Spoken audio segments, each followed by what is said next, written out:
केकई कह रही है, सत्य मूल सब सुकृत सुहाए, तुम्हारे पुण्य उदित हुए थे, तुमने अच्छा सोचा। राम को राज्य देने की जो बात कह रहे हो, इस समय दया का पात्र मेरा भरत है।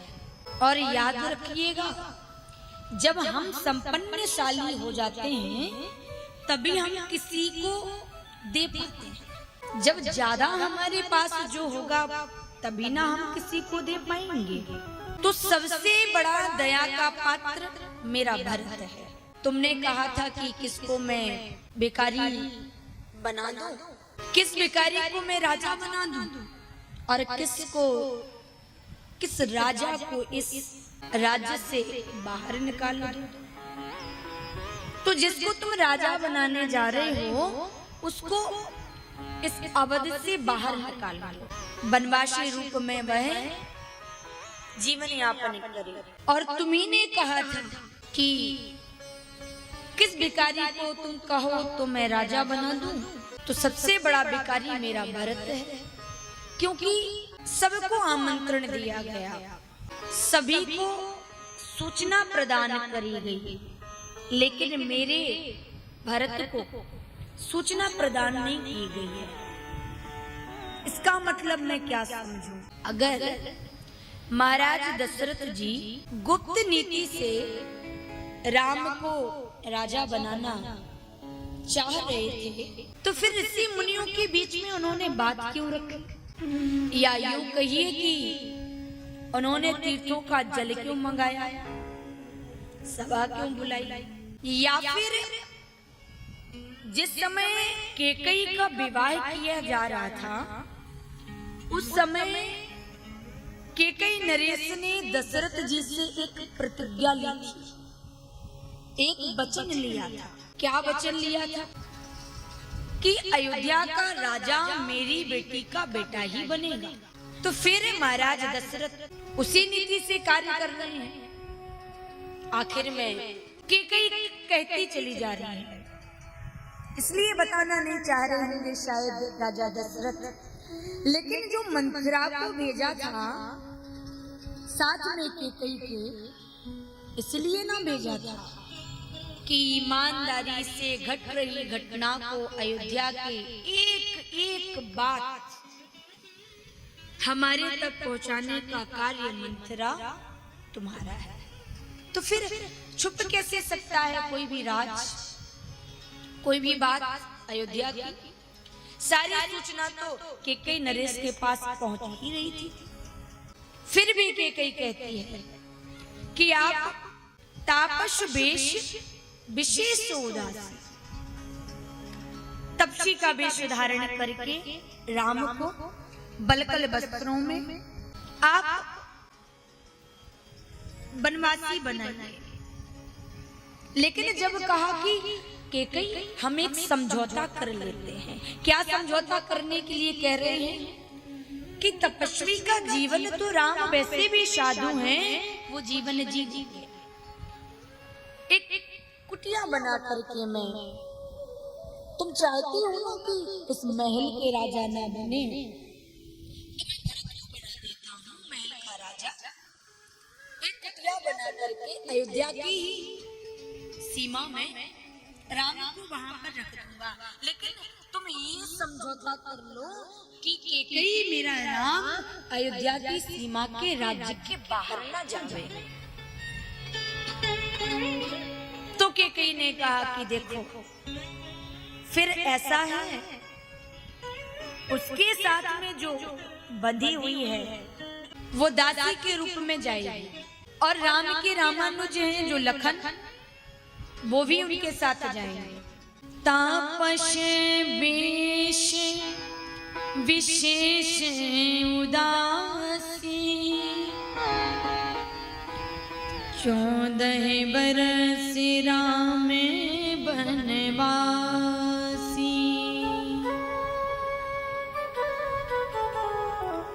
राम तपस्वी जीवन धारण करे, माता जानकी दासी के रूप में, और शेष जो लखन है वो भी, उनको भी साथ में, उन्हीं के साथ भेज दिया जाए। लेकिन महाराज दशरथ ने कहा, प्रिया बचने कस कहाँ सीखूं भांति, भीर प्रतीति प्रीति करिहाती। क्या बोल रही हो, क्या बोले चली जा रही हो? मोरे भरत राम दुई आँखी, भरत और राम मेरे दो नेत्र हैं। भरत और राम में कोई अंतर नहीं है और ये बात सत्य है। जैसे राम जी है ना, वैसे ही भरत। भरत सरिष को राम सनेही, जग जप राम राम जप जय।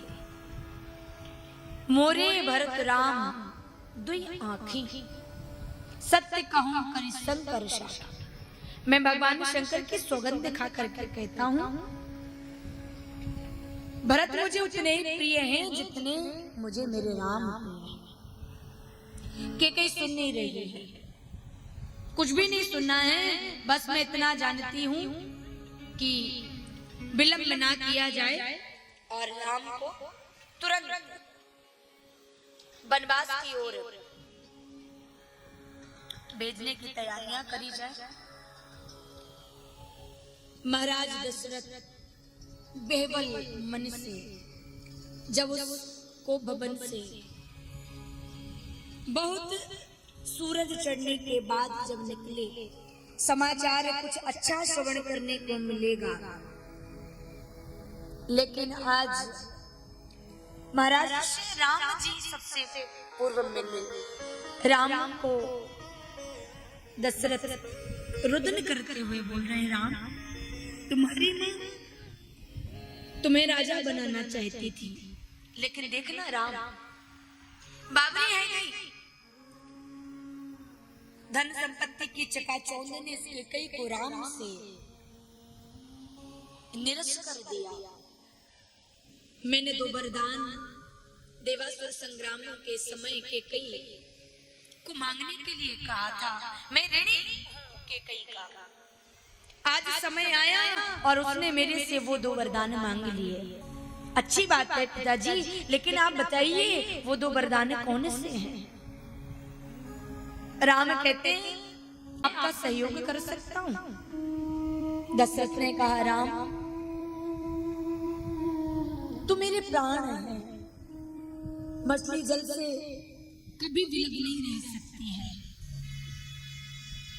लेकिन ये कैकेयी चाहती है कि तुम्हारा जो छोटा भाई भरत है ना, वो राजा बने। राम की छाती गदगद हो गई, पिताजी फिर आपने माँ को क्या कहा? हाँ कह दो ना। देखो ना पिताजी, मैं तो वैसे भी बड़ा हूँ भाई हूँ, मैं बड़ा भाई हूँ, और यदि मैं अयोध्या का राजा बन गया ना तो और बड़ा हो जाऊंगा। इसलिए तुम राम जी कह रहे हैं कि भाई भरत को राजा बनाने के लिए हाँ बोला कि नहीं बोला? बोल दीजिए। दशरथ जी ने कहा, राम तुम कितने बोल रहे हो, मैं जानता हूँ, मैंने बोल दिया राम, लेकिन दूसरा वरदान भी मांग रही है तुम्हारी माँ। जानते हो क्या? बताओ ना क्या? राम वन को जाए, राम को वनवास चाहती है कैकेयी। राम ने कहा, पिताजी तू बुरा क्या है?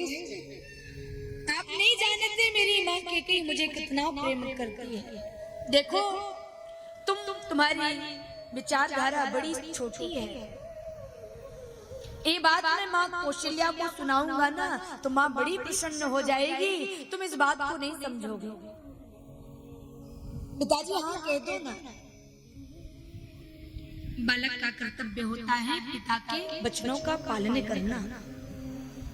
मैं धन्य हो जाऊंगा यदि मैं आपके इन वचन में सहयोग प्रदान करूं, लेकिन राम तुम बन जाओगे तो जानकी भी बन जाएगी, और जिस जनक ने जानकी के चरण कभी धरती पर रखे नहीं देखे हैं, जो कभी कमल के पुष्प की पंखुड़ी पर पांव रखने पर चुभ जाया करती थी। उसके पांव में कोमल कोमल पांव जब धरती पर जंगल के वो कठोर जमीन पर पड़ेंगे तो धरती मुझे अपशब्द बोलेगी, मैं अपयश का पात्र बन जाऊंगा। राम, मैं बेटी को लेकर आया था और बेटी पिता के राज्य में दुखी रहे। उस पिता को जीवन जीने का अधिकार नहीं है। पिता के पास भले ही कुछ ना हो, लेकिन वह चाहता है मेरी बेटी को राजकुमार मिले, मेरे अयोध्या के साथों सुख सीता को होवे। और देखो ना, मैं जनकपुर की धन्य धरा से लाई सुखमोल बेटियों को वन भेजने के लिए बना राम। और जानकी तुम्हारे साथ जाएगी, वो मानेगी नहीं, क्योंकि वो बड़े ज्ञानी विदेह है, जनक की बेटी है, वो साधारण नहीं है, वो शक्ति स्वरूपा है। राम, यदि सीता बन जाएगी ना तो लखन भी बन जाएगा, क्योंकि वो तुम्हें माता पिता मानते हैं।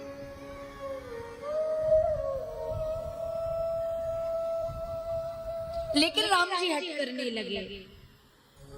कैकेयी ने कहा, राम विलंब मत करो, जाओ जाकर के तैयारी करो, तुम्हें जाना है, पिता के वचन तुम्हें परिपूर्ण करने हैं। कौशल्या के पास जाकर के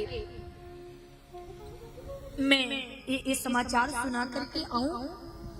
माँ कौशल्या के पास जब राम गए ना, कहा माँ, कैकेयी माँ मेरे से कितना प्रेम करती है, देखो ना, पिताजी चाहते हैं कि मैं अयोध्या का राजा बनूं, लेकिन मेरी माँ कैकेयी ने मुझे वन का राजा बना दिया, मुझे इतनी संपदा दे दी, चहुं दिशाएं मेरी हैं, आकाश पृथ्वी सब पर मेरा राज्य है, मैं कितना बड़ा राजा बन गया माँ। कौशल्या के नेत्र भर आई, लेकिन कौशल्या ने ये नहीं कहा कि राम, तुम्हारी कैकेयी माँ गलत कर रही है। एक बार भी ताना उलाहना नहीं दिया। वो कौशल्या गंगा है, वो जानती है निरंतर बहना, वो जानती है अगाध प्रेम को बांटना, वो जानती है श्रद्धा से समर्पण कैसे किया जाता है, वो जानती है कि प्रेम को कैसे हमको संचित करना है। कौशल्या ने कहा, राम, तुम्हारी माँ कैकेयी तुम्हें बड़ा प्रेम करती है, सत्य ही तो कह रही है, तो क्या तुम बन जाओगे? हाँ माँ, मैं पिता के वचनों का पालन करूंगा, बेटे का कर्तव्य होता है, इसलिए मैं जाऊंगा। सुमित्रा का त्याग, उर्मिला का त्याग तो देखिए। माँ कौशल्या के पास बलकल वस्त्र पहुंचाए। राम बलकल वस्त्र में अपने आप को सुशोभित कर रहे हैं। सुई सुनो जननी, सुई सुत बड़े भागी, जो पितु मातु बचन अनुरागी, भरतु प्राण प्रिय पावहि राजू, विधि सब विधि मोहि सन्मुख आजू।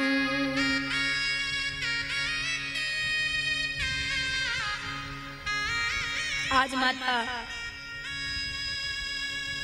ने राम को बलकल वस्त्रों में देखा। लखन के पास सूचना प्राप्त हुई, जहां अयोध्यावासी तैयारी कर रहे हैं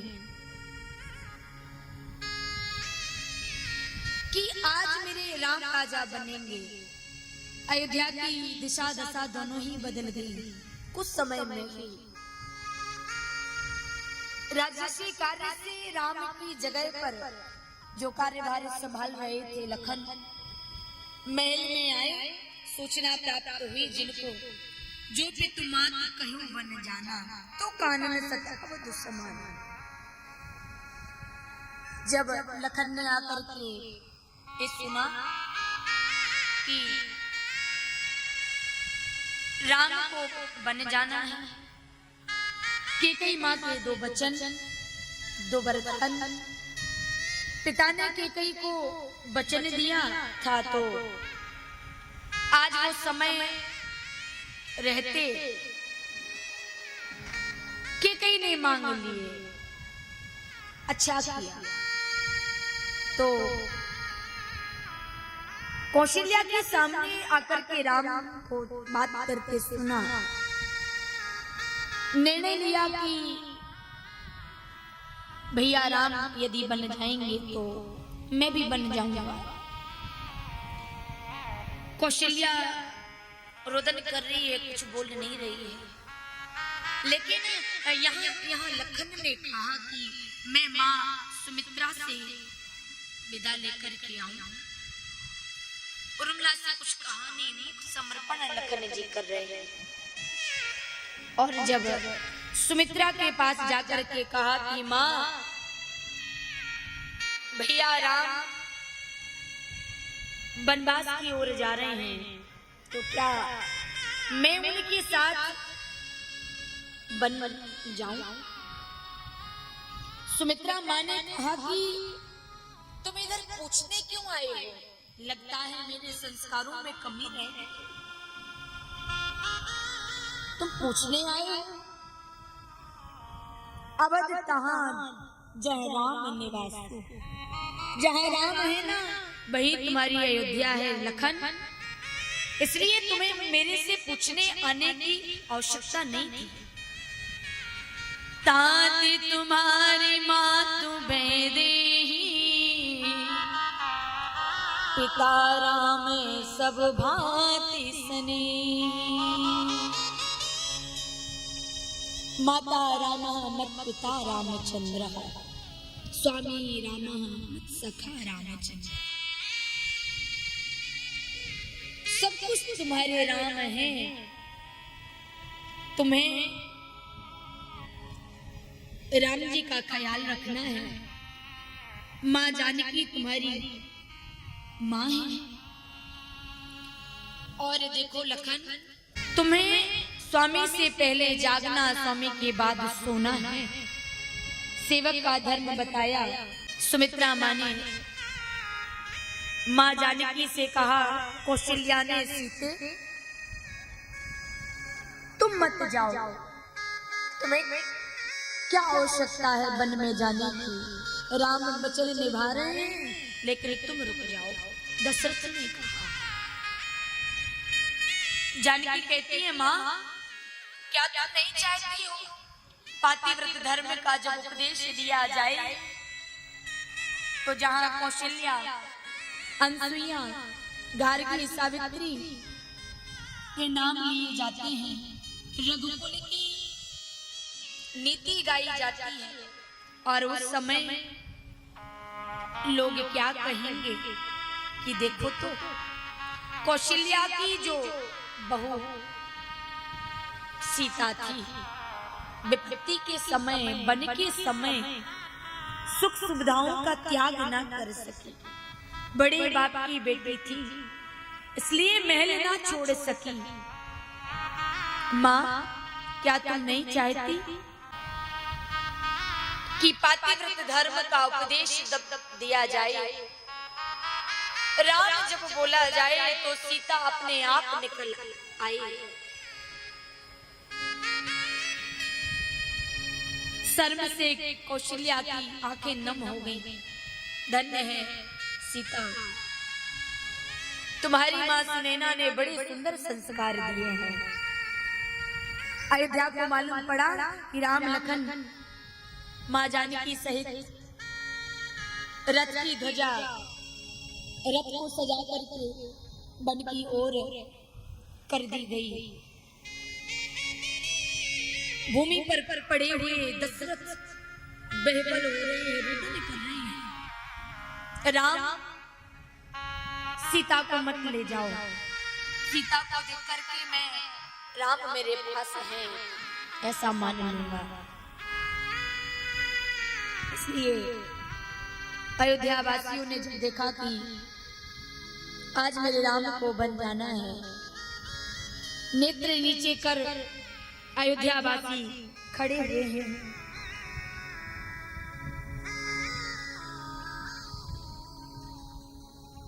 वंदन करते हुए मां जानकी राम जी के पद चरण का अनुसरण कर रही है। सुमंत से कहा, दशरथ जी ने सुमंत सीता नहीं मानेगी,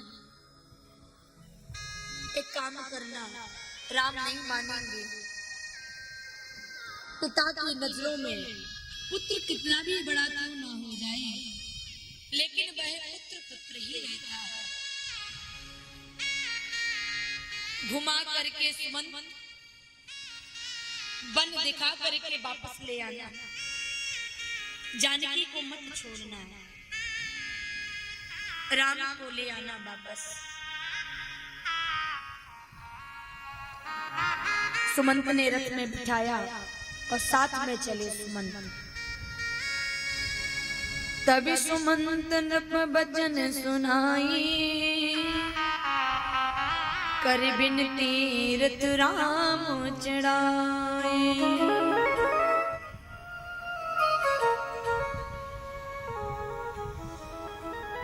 एक रात्रि सुमंत जी साथ रहे उनके, मैं वनवासी जीवन का दर्शन कर रहे हैं। निवेदन किया, राम तुम लौट चलो। रथ आगे आगे बढ़ रहा है तो अयोध्या वासी पीछे पीछे हा राम कहते पुकारते पुकारते चले जा रहे हैं, मानो प्राण त्याग देंगे। बालक छोटे नन्हे नन्हे राम के पीछे पीछे रथ के अयोध्या वासी भागे चले जा रहे हैं। श्रृंगवेरपुर पहुंचे राम। रात्रि में जो अयोध्या वासी उस वन में सो गए थे, उनको सोते हुए ही भगवान आगे चल पड़े।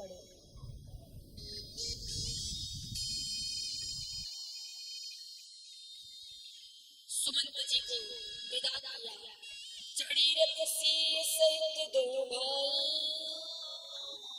चले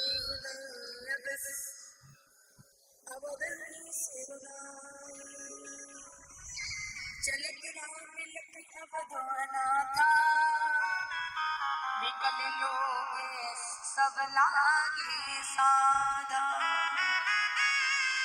आज मानो अयोध्या अनाथ हो गई हो, लेकिन रघुनाथ के देश में कोई अनाथ नहीं रह सकता। राम वियोग में सब विकल होकर के राम राम राम पुकारते हैं। सोए हुए अवधवासियों को राम छोड़ करके चल पड़े।